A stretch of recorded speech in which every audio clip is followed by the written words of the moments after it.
आओ बच्चों, उर्दू में रंगों के नाम सीखते हैं। लाल, पीला, नीला, काला, सफेद, हरा, जामुनी, गुलाबी, भूरा, सुरमई,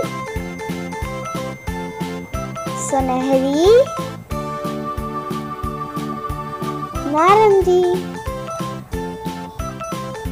आसमानी,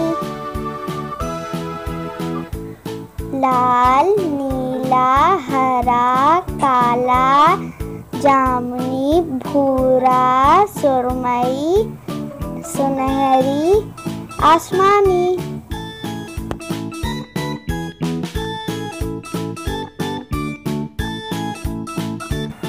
अगर आपको हमारी वीडियो पसंद आए तो उसे लाइक कीजिए, सब्सक्राइब कीजिए और बेल आइकन पर क्लिक करना मत भूलिए।